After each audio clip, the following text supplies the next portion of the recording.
Jaya Radha Madhava Kunja Bihari.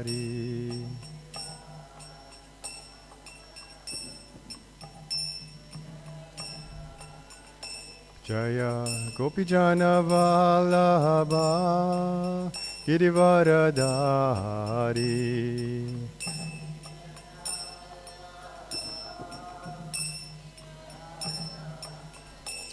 Jaya Gopijana Vallabha Girivaradhari.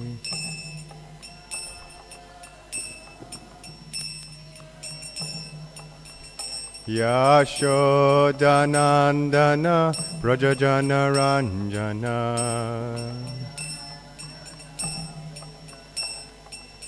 Yashodanandana Brajajana Ranjana.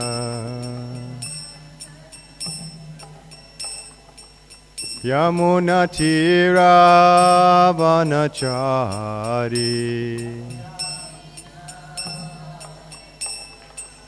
Yamunatira Vanachari.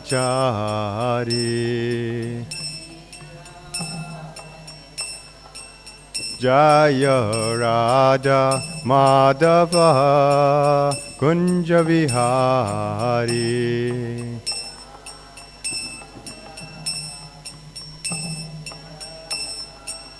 Jaya Radha Madhava Kunja Bihari.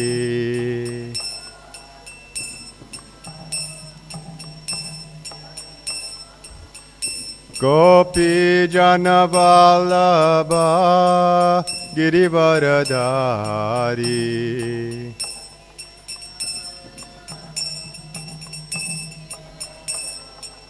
Jaya Gopi Jana Vallabha Girivaradhari.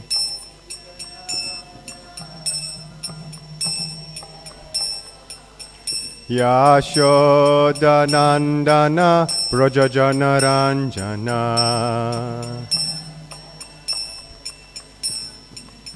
Yashodanandana Brajajana Ranjana.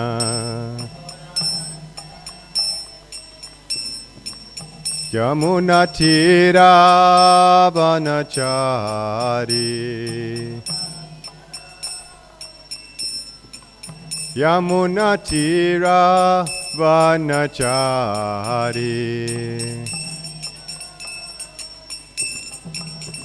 Jaya Radha Madhava Kunja Bihari.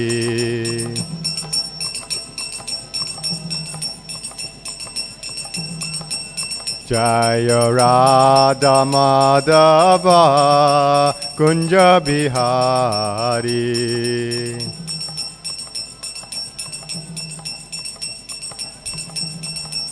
Jaya Radha Madhava Kunja Bihari.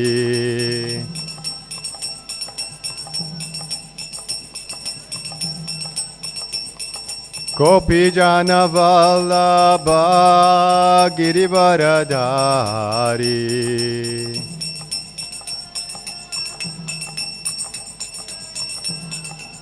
Jaya Gopi Jana Vallabha Girivaradhari.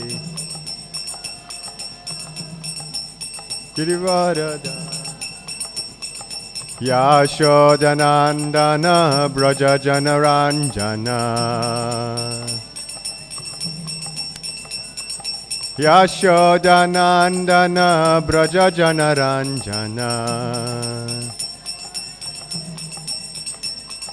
Yashodanandana Brajajana Ranjana. Yashodanandana Brajajana Ranjana. Yamunatira Vanachari. Yamunatira Vanachari.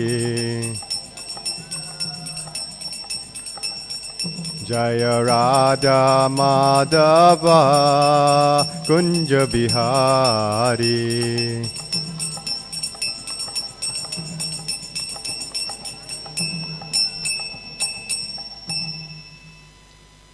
Jayam Vishnupad Paramahamsa Parivrajikacharya Stutura Sata Shri Srimad His Divine Grace A.C. Bhaktivedanta Swami Srila Prabhupada Ki Jai. Jayam Vishnupad Paramahamsa Parivrajikacharya Astottara Shata Shri Srimad His Divine Grace Bhaktisiddhanta Saraswati Thakur Ki Jai. Ananta Koti Vaishnava Vrinda Ki Jai. Namacharya Srila Haridas Thakur Ki Jai. प्रेम से कहो श्री कृष्ण चैतन्य प्रभु नित्यानंद श्री अद्वैत गदाधर शिवासादि गौर भक्त वृंद की जय। श्री श्री राधे कृष्ण गोपा गोपीनाथ श्याम कुंड राधा कुंड गिरि गोवर्धन की जय। श्री वृंदावन धाम की जय। जगन्नाथपुरी धाम की जय। नवद्वीप मायापुर धाम की जय। गंगा माया यमुना माया की जय। भक्ति देवी तुलसी देवी की जय। सामवेद भक्त वृंद की जय। Nitai Gaura Premanande Hari Hari Bol. All glories to the assembled devotees. All glories to the assembled devotees. All glories to the assembled devotees. All glories to Guru and Gauranga. All glories to Srila Prabhupada.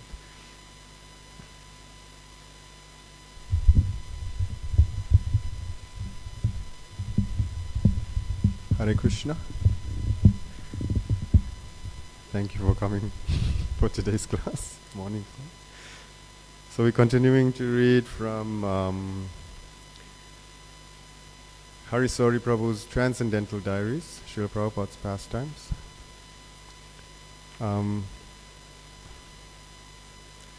This is chapter 7 entitled Toronto, June 17th, 1976. So I'll read and try to comment what I know.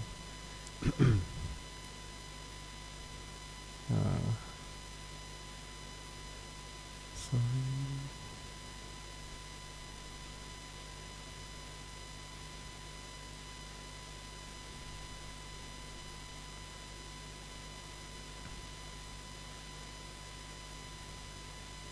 So, June 17th, 1976. For his walk, Vishwakarma Prabhu took Srila Prabhupada to the Rouge Park system in Don Mills, just outside Toronto. Even though it is mid-June, until the sun comes up, the temperature is quite chilly. So as he walked and talked, Prabhupada kept his folded chadar draped over his head. Although the Indian community in Toronto numbers 50,000, so far they have not shown much support for ISKCON. This morning only Shubha Vilash Prabhu and one other Indian joined the handful of devotees. Prabhupada spoke with them in Hindi. Shubha Vilas asked him why there is so much poverty in India when it is the land where Krishna appeared. He said that this question regularly came up with Indians.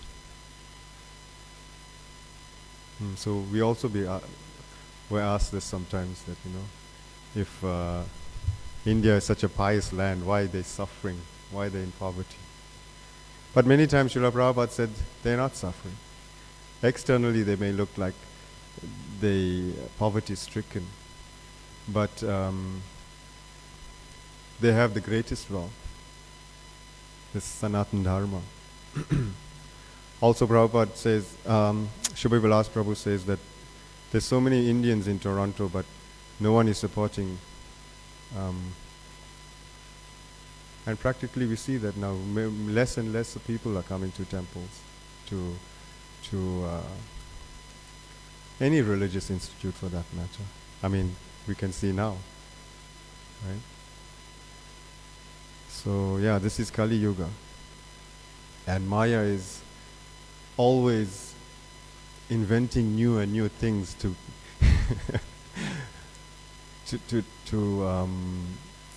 divert devotees away from spiritual life and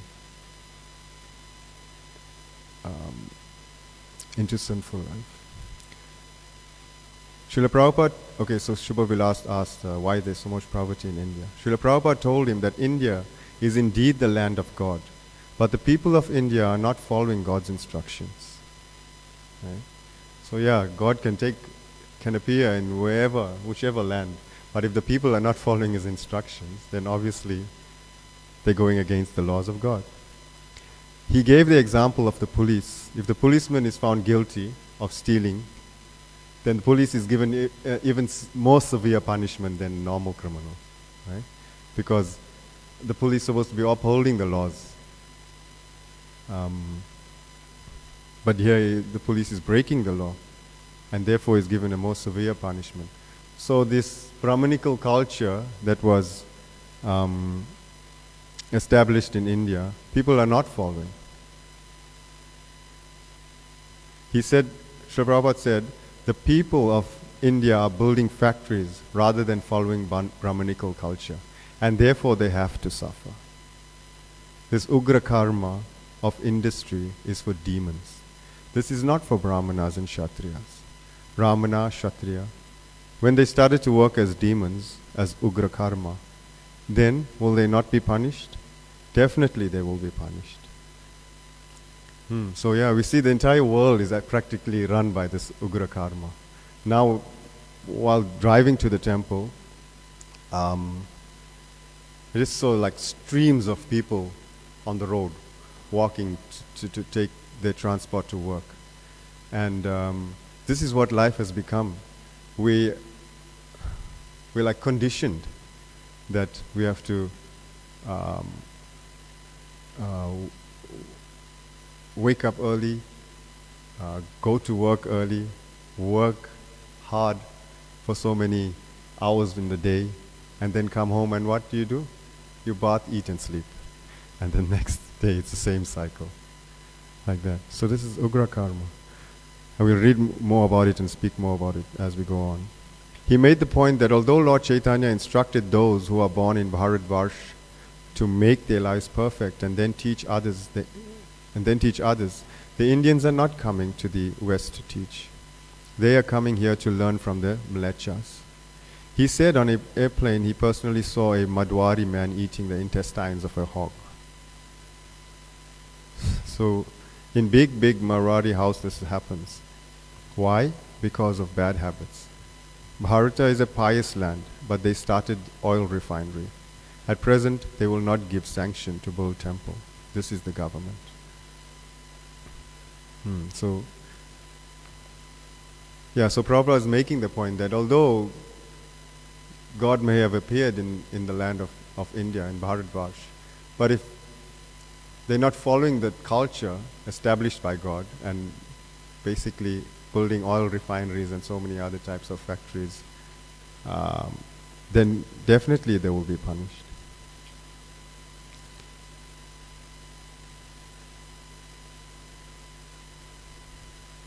And then Shubha Vilas asks, will there be any improvement ever?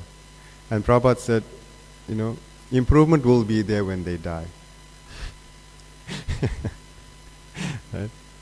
This is all reactions of sinful activities. And then Prabhupada makes a point that human life is meant for tapasya, right? Not for oil refineries. And he makes a point also that purposefully they are making Vrindavan dirty. They're making the Yamuna river dirty so that nobody can come to Vrindavan. So if we really think about it, the entire world is run by demons. A few people, a small percentage of people running the entire world who want to become big rich people and try to enjoy and exploit everybody else. And they think this up, that we have to destroy a place of worship. Like Vrindavan is a pious land, the land of where Krishna took birth. And so purposefully, Prabhupada is saying, purposefully they are making Vrindavan dirty. They are polluting the Yamuna river. Okay. So this is demon mentality.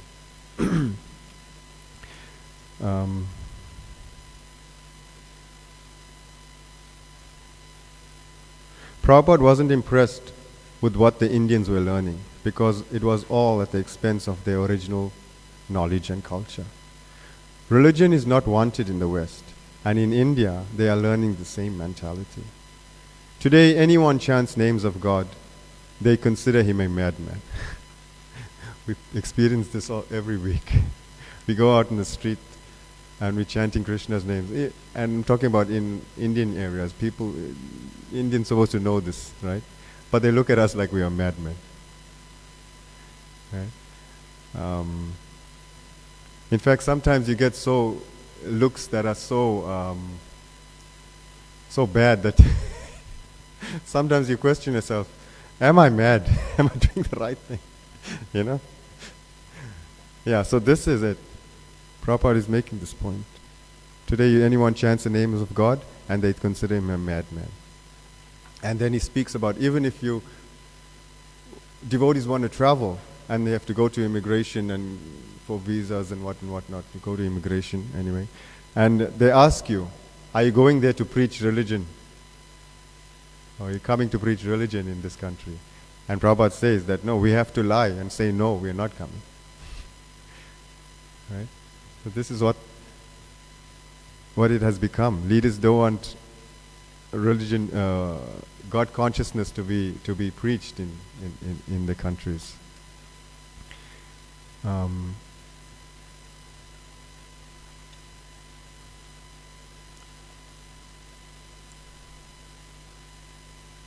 Then Prabhupada says, even in Bharatvarsh, they are saying Kirtan is a nuisance. Shubha Vilas says, even in Bharatvarsh? And then Prabhupada says, yes, in Bombay, they cancelled our temple sanction. So Kirtan is nuisance. In Gita, it says, Sachatam Kirtayanto Mam, Yatantas Chadrida Vrataha. And these politicians are having their picture taken with Gita in hand and no Kirtan. And he says that Mahatma Gandhi wrote Gita, Tilak has written Gita, Vinod Bhava has written, Dr. Radhakrishnan has written, and so many others. And what we learn, Kirtan is nuisance. So yeah, just like that, there were so many, before Prabhupada's Bhagavad Gita as it is, so many Gitas had been published or translated. But it wasn't as it is. And he's making the point that politicians are posing with Gita, taking out photographs with Gita, but just using Krishna or using religion just to promote themselves. But what Prabhupada has done, he has written Bhagavad Gita as it is, not to promote himself, but to promote Krishna. And therefore Bhagavad Gita as it is so successful all over the world. Practically it's only Srila Prabhupada's Bhagavad Gita as it is that is making devotees, making people into devotees of Lord Krishna.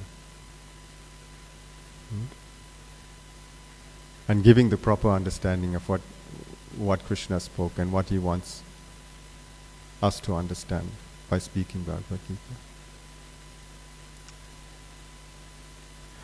It isn't just the politicians who are spoiling India's real culture either.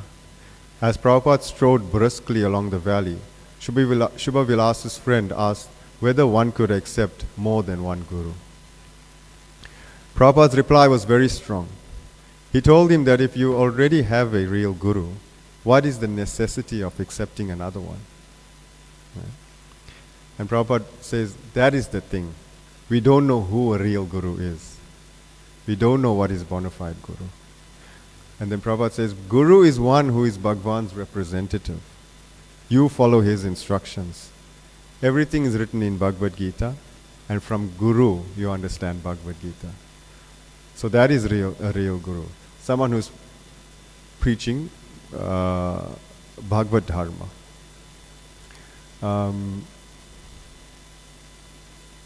Prabhupada uses the analogy of just like a child, if the child is reading a book, the child would not understand, but he needs a guru to teach him the book. So we're just like children in this world. People are just like children in this world, just trying to enjoy. But Guru comes, Srila Prabhupada comes, and then he teaches Bhagavad Dharma. And then we understand this world is a horrible place, a place full of suffering.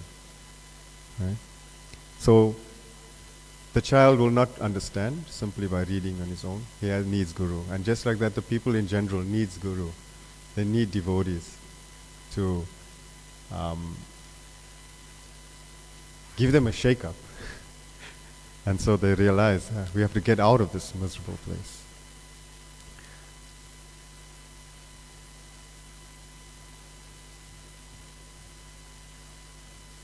Prabhupada is saying that today son of a pig has become a guru, and he is showing magic, and he is Bhagwan. We've seen this, that somebody does some magic trick, manifests some golden trinket in, or something like that, and everybody thinks, oh, this is God, and they start to worship him, and he gets a big following. Right? But Prabhupada is saying this is a son of a pig. The son of a pig has done everything wrong. This is what is happening. You show magic and you will have many disciples. But when we say the Bhagavad Bhajan, that you give up meat eating, give up eggs, then people don't want to follow.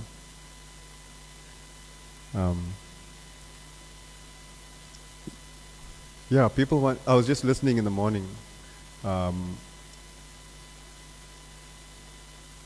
Prabhupada is saying in that lecture that I was listening to, that we just want to be the servant of our senses. It's not even satisfying the senses, but we are just servants of the senses. Prabhupada is saying that, the tongue wants to taste some chicken, and then we go to a restaurant and order chicken. And it's not even about the taste, it's just that the senses are demanding it. So he says, and then he says that is Godas, but we have to become Goswami.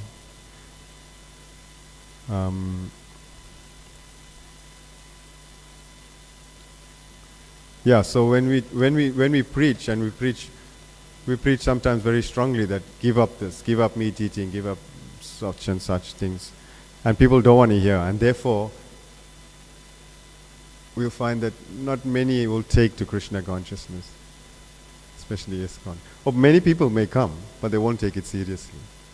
Right? We've seen this through so many years. So many people come and go. So it's like that. They don't want to accept. The person will show the wrong path and will show magic for going to hell, and then they say, oh, this is a guru. But somebody that's preaching Bhagavad Gita, the real guru, they don't want to follow.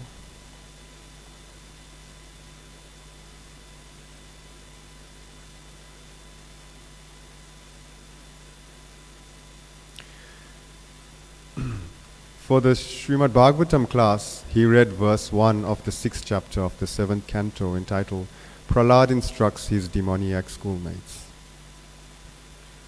After a short description of how Prahlad was instructed within his mother's womb in the science of Bhagavad Dharma, Prabhupada told us, somehow or another he became a great devotee of the Lord.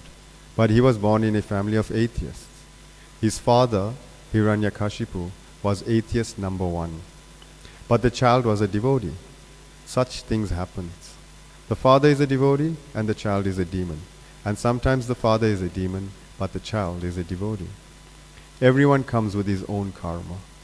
It doesn't mean that because the father is atheist, therefore the child has to become an atheist. Or the father is a devotee, therefore the child has to become a devotee. No, everyone is responsible for his past deeds. So sometimes,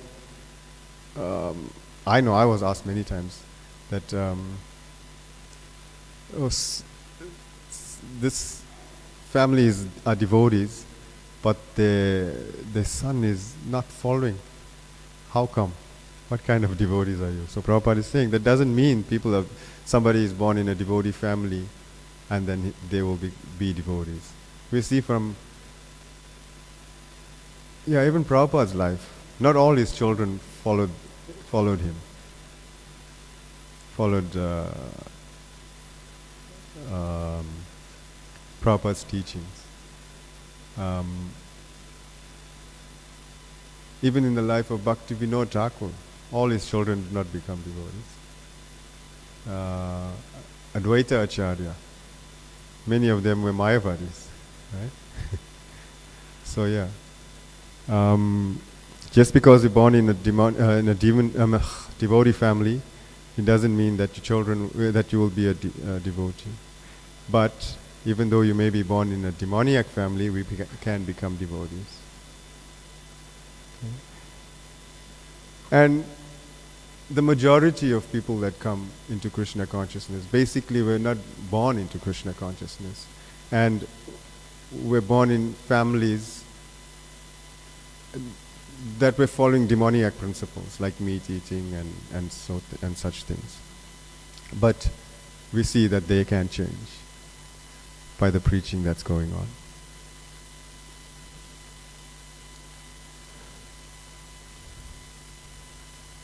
Yeah, everyone is responsible for his past deeds.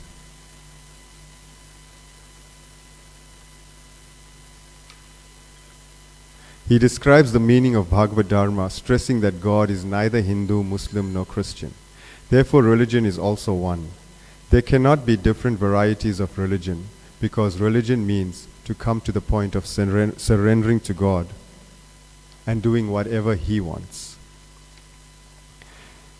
If one is in need of some money or need of some material necessities, and if he begs or he prays to God, please give me, he is also considered as pious.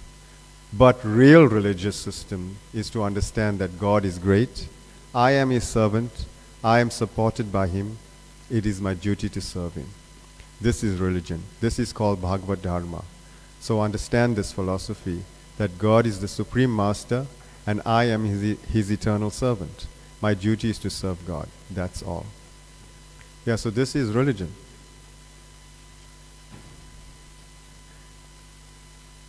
Actually, this is the duty of mankind. Even we can say, because religion can mean so many things.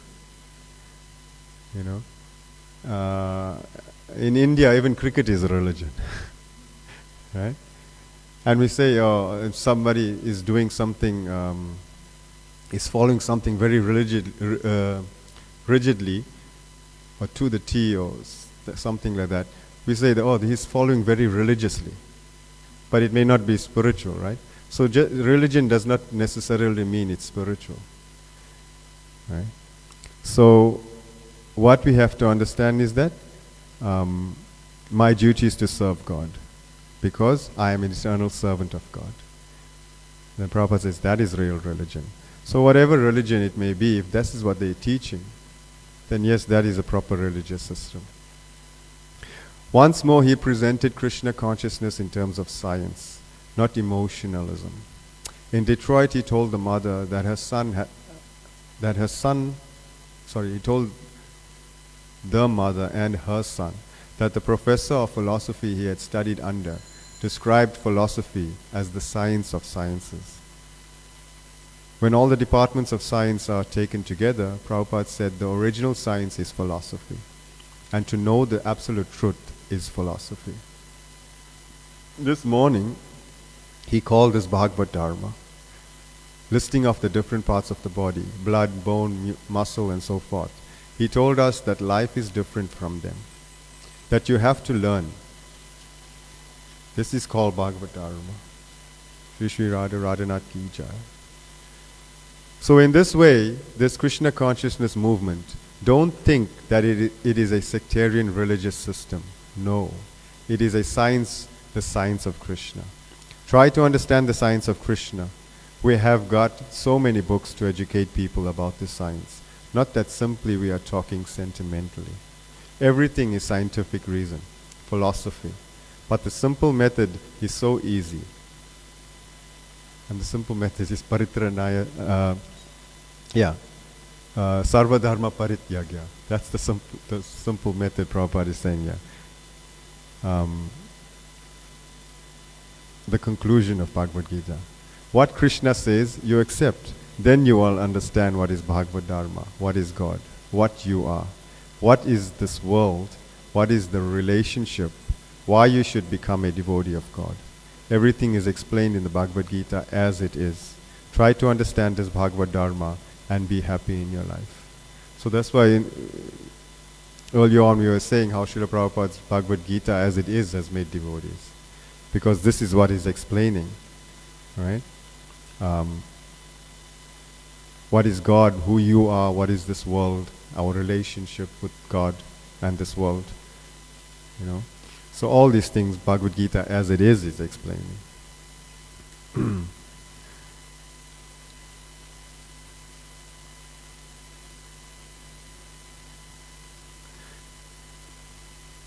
Then Prabhupada takes a tour of the building and they explain about the different accommodations and rooms and whatever in the building. Some newspaper articles based on Prabhupada's interviews in Los Angeles arrived. They were favorable as well as accurate due to the transcriptions provided to the reporters. The Los Angeles Times quoted Prabhupada's reply to a question about Maharishi Mahesh Yogi and Guru Maharaji, almost verbatim. We are not interested in other so-called gurus. Simply we know this, that Krishna says in Bhagavad Gita that persons who are not Krishna conscious are either foolish, miscreants, sinful, lowest among mankind, or their knowledge is stolen by illusion. Prabhupada laughed when he heard it. He said that he had actually called them all fools and rascals, but only indirectly. So we're not interested in other gurus, so-called gurus. And I know there's so many devotees that are listening to other gurus outside of ISKCON. I know of this. But these are bogus gurus. Are they teaching what Srila Prabhupada has taught us? If no, then we're not supposed to be listening to them. They're not bona fide gurus. But I guess as long, like Prabhupada is saying, if we're foolish and miscreants, lowest of mankind, then it's very difficult to take to the teachings of Krishna consciousness. Prabhupada discussed the management in Detroit with Jagdish Prabhu, wanting to know why the previous temple president Govardhan Das had been removed. And so this discussion goes on about that.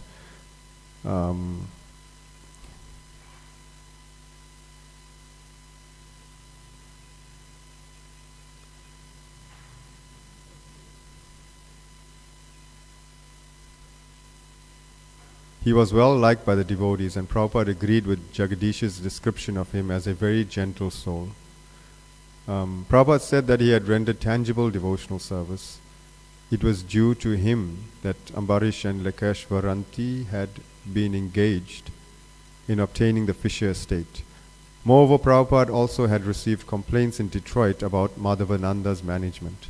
He said Madhavananda was intelligent and a good preacher, but in other temples he had been the center of controversy due to his lavish spending habits. Although Prabhupada had initiated the conversation, when Jagdish Prabhu asked him what he should do about it, Prabhupada declined to direct him. No, I do not wish to interfere. You manage now. I want to see that you are managing without my interference. Now practically I want to concentrate more on writing books. Or absolutely I want to do that. But sometimes this management gives me so much anxiety. I did not wish to see that somehow or other we have built up a nice institution on account of lack of management, it may be hampered. This is my only anxiety. So yeah, we have so many nice centers, and I guess we all have to work together, cooperate, so that this doesn't happen, Everything it doesn't get spoiled. And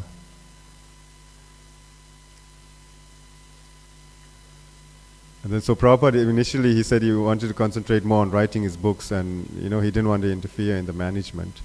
But later Prabhupada did make a suggestion to Jagadish. He said that although Govardhan Prabhu is not chanting 16 rounds each day, and then Prabhupada said this has to be rectified. So that's the main thing, that we chant our 16 rounds. It doesn't matter, like Govardhan Prabhu was the temple president or whatever, and he wasn't chanting 16 rounds. So 16 rounds is the main thing. This has to be rectified, Prabhupada is stressing. Prabhupada felt that he should be reinstated as president.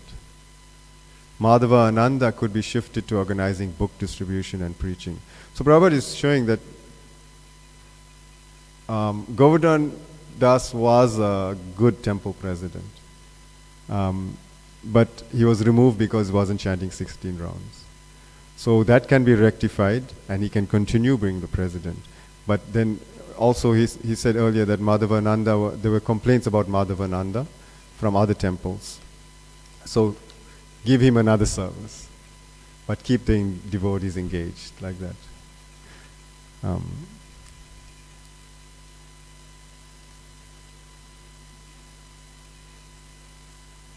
He says, Govardhan has given service for the benefit of the society, very tangible service. You should recognize his service. He induced persons to do some service, and that you cannot neglect. So yeah, we have to utilize the what talents the devotee has in that way. Like Govardhan, he got people to do some things. He got people to do service, devotees to do service. And that's what we need. Because not many devotees want to do service. So Prabhupada is saying that he should remain temple president, rectify his problem of neglecting to chant his rounds, but remain the temple president because he can get people to do service. And we want devotees to do service. This is how devotees will move forward in Krishna consciousness. I'm not going to read everything. There was talk about gurukuls, learning Sanskrit, teaching the children Sanskrit in the gurukuls, etc.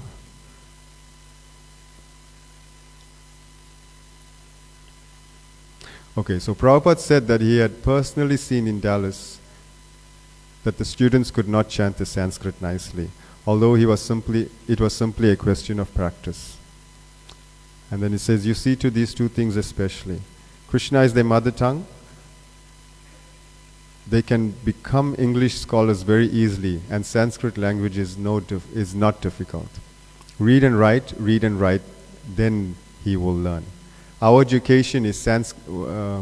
Prabhupada says that he was educated in Sanskrit in college, and he was the best student in that class, Sanskrit class. I was standing first, but we are not like that, like the so-called Sanskrit scholars. But for our purpose, when we read and write, that's all. Simply, we don't want any very learned scholars, Sanskrit grammarian to manufacture jugglery of words, meanings. No, we don't want that. Simply, we can conduct our business, that's all. So yeah, we don't have to become Sanskrit scholars. Basically, the only Sanskrit we have to know is what's in Prabhupada's books, the Bhagavad Gita as it is and the Srimad Bhagavatam. That's the Sanskrit we need to know. Because he has given everything in those books. So we have to learn how to read the Sanskrit and write the Sanskrit. And we don't have to become Sanskrit scholars like Prabhupada is saying and manufacture jugglery of words and meanings, etc.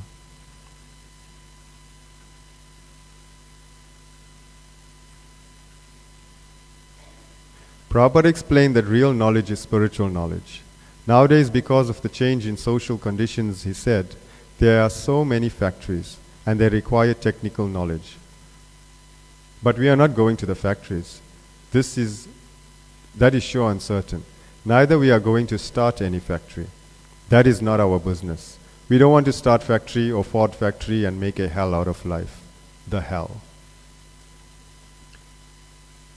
And then Harisari Prabhu, he says that when he left school, he went straight to work for a steel factory, steel works, for several years. And so then Prabhupada inquired more about this. And they started speaking about this factories again, this Ugra Karma. And then Prabhupada is saying, it is more than hell. He told us he had once visited one. There is no life. I have been in Tata steel iron factory. I saw it as hell. One melting pot, just like a skyscraper building. You have seen. So once I had the opportunity to go to a foundry. I had some work to do there, and I know the owner, so he took me inside the factory. And it's another place. It was dark, dingy. There were people working there, but they were covered in black. Right? And like Prabhupada is saying, this tall melting pot full of liquid metal is just being poured into molds and whatnot. And it was just, like Prabhupada is saying, worse than hell. So, like in the beginning, when we started reading this chapter, Prabhupada is speaking about these factories that are built in Kali Yuga. And we see that this is what it has come to. Just factories, people going and working in hellish conditions. And like I said earlier, when I was driving and coming and I saw this line of people, just lines and lines walking on the road, going to the taxis and things to go to work. But also, because of this Ugra Karma system, this factory system that we have established in Kali Yuga, people are also living in such horrible conditions. We can see just down the road here what it's like. So Kali Yuga is becoming more and more worse. And because of living in these conditions, then there's more crime. And there's more disease because those conditions are terrible. I mean, we went there with Indrajumana Swami to do Harinam. And it's not a nice place. You know?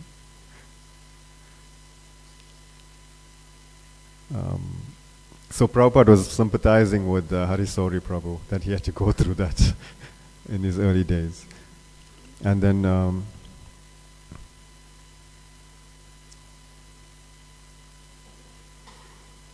so then Prabhupada asked, was there any recreation during the 8-hour shifts? And Harisori Prabhu says, well, no, one break for lunch. It was just indescribable. There's so much heat and fumes, and always covered in oil and grease, crawling around on your hands and knees to fix some machine. So that foundry that I went to was exactly like this. And you couldn't make out who was who. Because they all looked like, basically like large black ants, you know? Big black ants covered in this black thing. And people go and work in these factories or even in offices if they're working. And then what do they do after work? Most people go straight to the pub to have a drink. Or if they don't go to the pub or the bar, they go home and have a few drinks. Because that's how work life has become hellish. In fact, I knew one man that he poured his drink and left it on the kitchen table before he went to work in the morning. And and when he came back, all he had to do was open his door and walk straight to the kitchen table and have his drink after work. So that's how it has become. And he drank himself to death, unfortunately.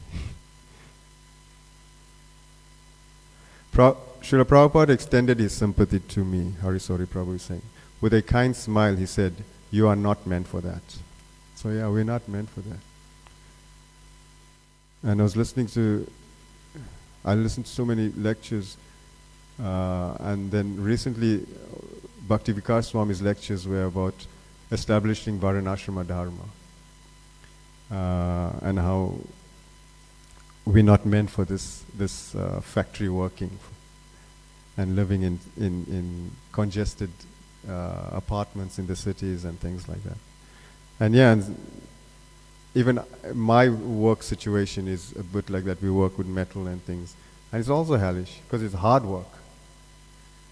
And eventually you get tired of it. And Just think, are we meant for this? Stupid things. Just to make ends meet. But like I said, that's how we are,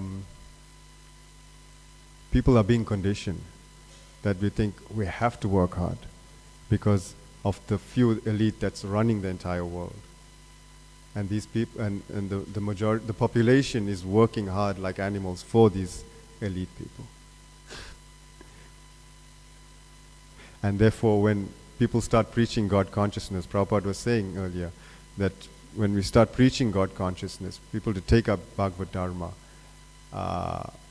then the leaders don't want devotees to do this. Why? Because if people become God conscious, then they'll stop working in these places, and these leaders won't be benefited.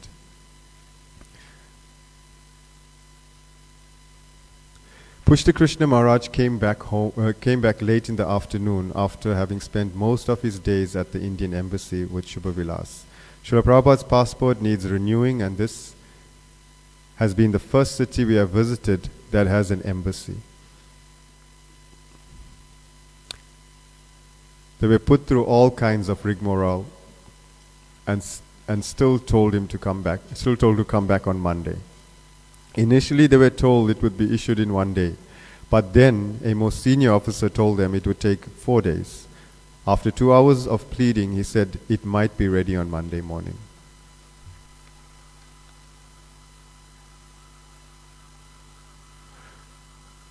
And then so Pushta Krishna Prabhu he's explaining that he was, he became angry because of the situation. I told him though that we've given our lives to preach the Dharma of Bharatvarsh, and sometimes we become, I told him in a nice way, not in an angry way, sometimes we become very disenchanted and disheartened when we see that Indians like yourself present unnecessary obstacles for our preaching mission. And then Prabhupada laughed and he said, that is a sufficient insult. That enraged him. Right? Pushta Krishna Swami says, no, that was after he said no. Then he changed his mind a little bit, but I don't know. He said, come back Monday morning. I was thinking maybe he wanted to be bribed or something. Prabhupada says, Indian government is nasty, there is no doubt.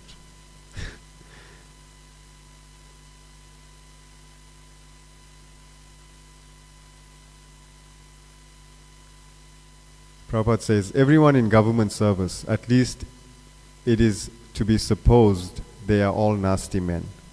Here also, the other day the custom officer, unnecessarily he is opening that box, unnecessarily, not a gentleman.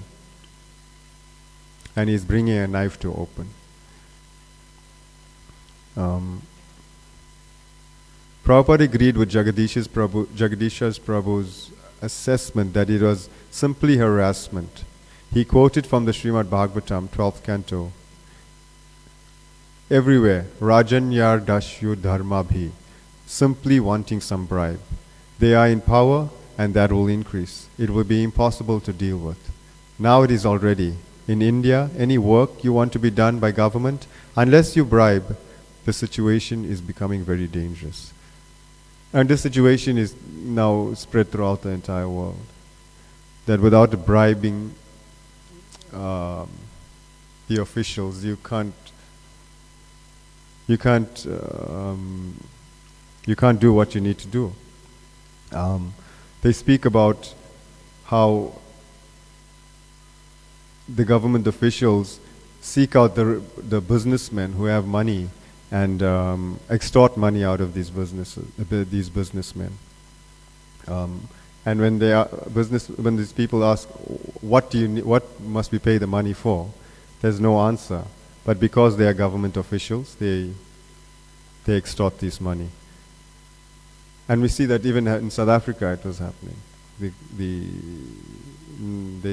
They talk about the construction mafia. Now we even have the water mafia, where just to get water, water is supposed to be free, but we have to bribe just to have water to drink and take bath. Um, of course, it's slowly changing in India now. They have a good leader, I think. So from that, yeah, he's a pious man. He's God conscious somewhat. And so then we can understand from Prabhupada's teachings that when the leader is pious, is good leader, then the country benefits, and the people of the country benefit. So we can see that happening in India.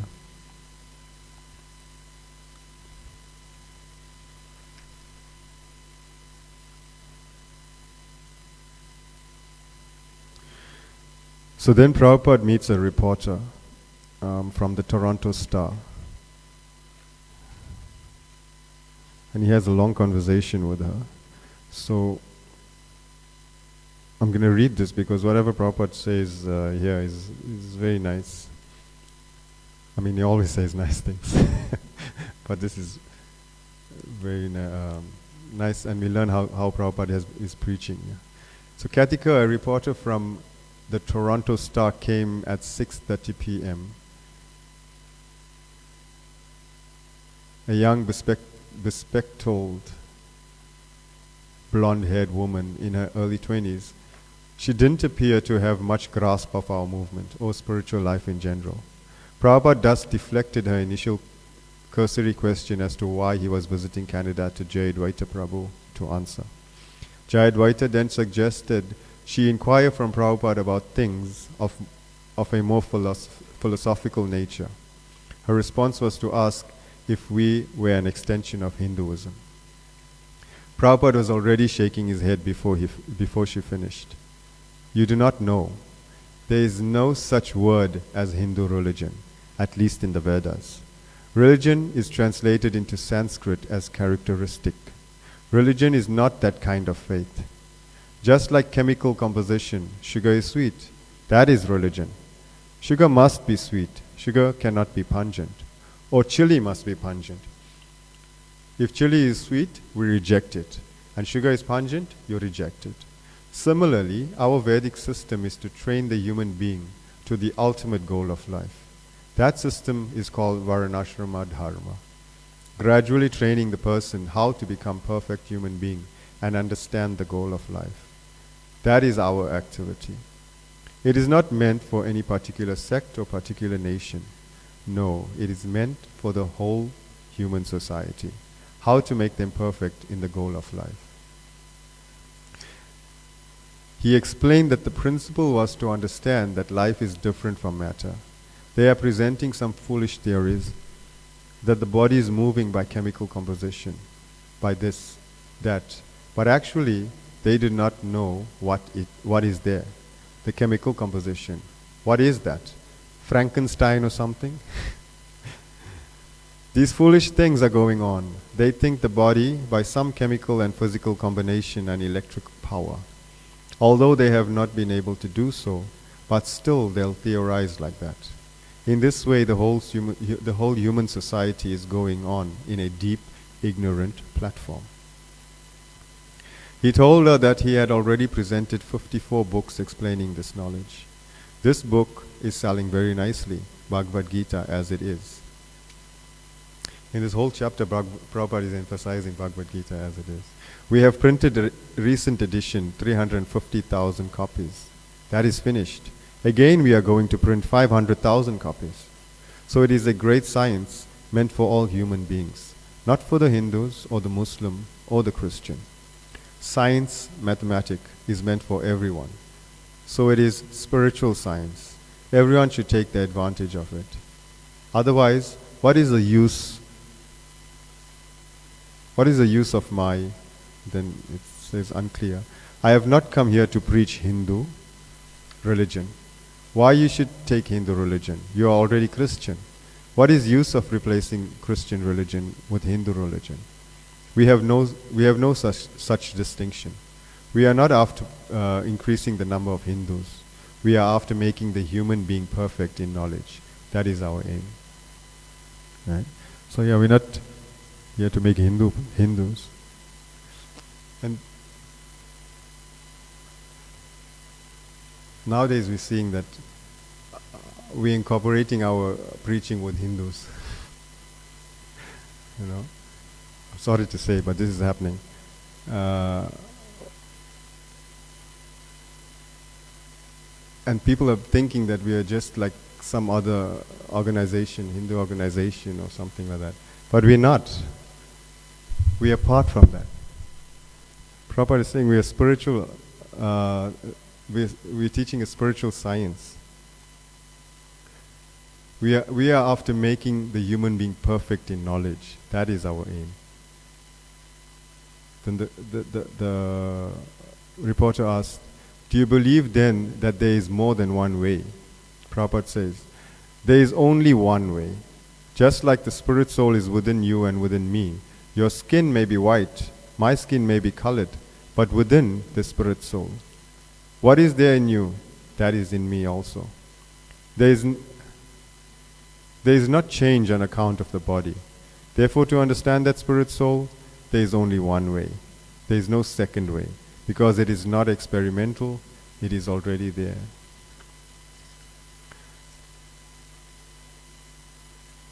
So I'm just reading exactly what Prabhupada is saying because it's showing how to preach, to somebody that doesn't know. And he's just saying simple things. He's always emphasizing you're not the body, you're the spirit soul. Several times throughout the interview, he patiently described how the soul is different from the body, coaching her through a simple process of self-examination by pointing out how her own body has changed from baby to young girl to woman, yet she remained the same person. He gave the example of a high court judge. When he is in the court, he is addressed as my lord, but at home his wife calls him by his first name. Therefore he told her that the external dress, which is always changing, is not as important as the soul within the bodily dress. Miss Kerr seemed to catch the point. So that means that our society gives certain people certain status just because of their job. That's not correct. Srila Prabhupada raised his eyebrows slightly. Yes, we must come to the correct position of our spiritual life. Then it is perfection of life. Otherwise they are ignorant. If the husband comes at home and the wife calls him by the name, John, come here. Oh, you are not addressing my Lord? It will be ridiculous. He might be my Lord in the court, but when he is in the family, the wife calls by the name. So with the change of dress, we are changing our name, circumstances. We are changing our name, circumstances, thoughts, and everything. Therefore, we find differentiation: American, Indian, Hindu, Muslim, black, white. These are all designation of the dress, and therefore we do not agree. As soon as I identify myself with a dress, there will be disagreement. And as soon as every one of us, we know that this is superficial, this is dress, I am spirit soul, then there will be agreement. Yeah, so this is how we preach. And I've seen so many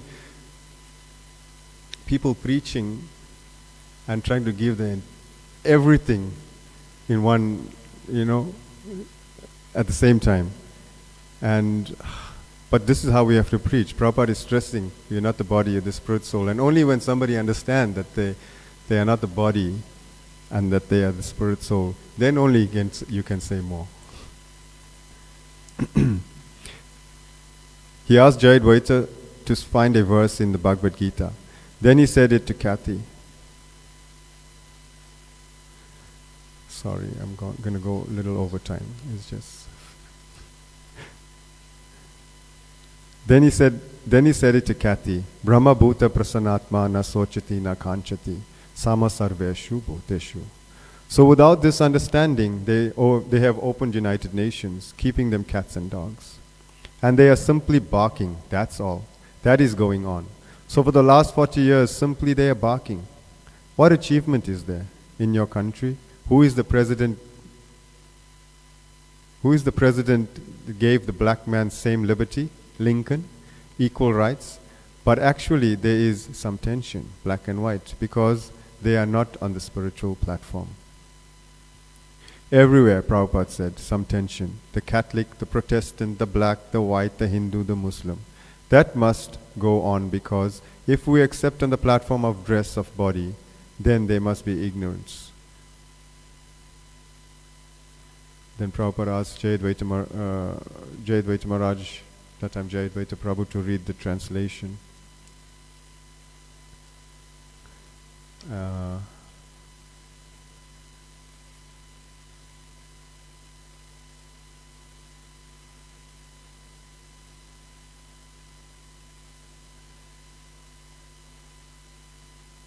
So then the reporter asked, if a sufficient number of people could take care of their spirits, could achieve an understanding of the spiritual body and so forth, do you think that that would solve, say for instance, ...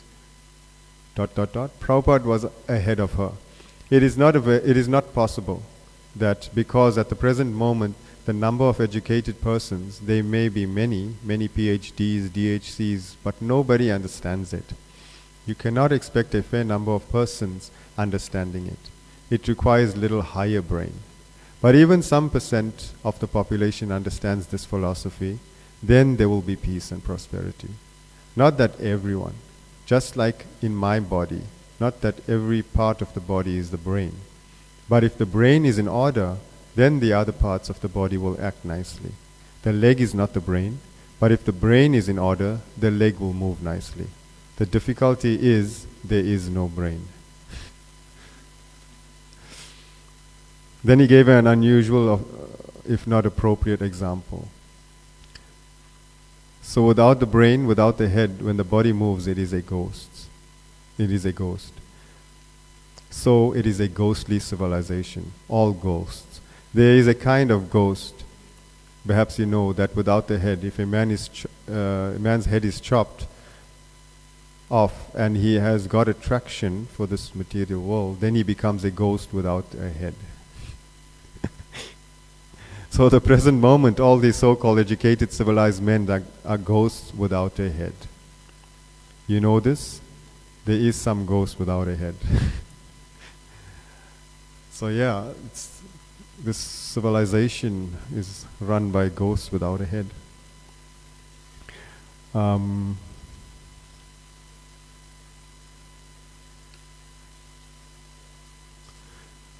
then Prabhupada explained the purpose of the regulative principles. If one refrains from these four prohibited things, then he can develop his brain to understand. And if one indulges in these four things, his brain will never be able to understand. Just like a dog having sexual intercourse on the street. So if I request the dog that, don't do this, it is not very good, he'll never understand. Right? So following these four regulative principles is very, very important, of the utmost importance. In fact, I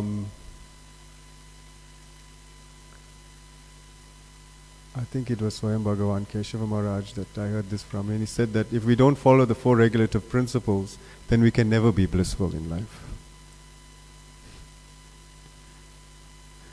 And this is true, because if we're not following the four regulative principles, then we're hankering for so many sensual things and we don't get it, and then we become angry, But if we control,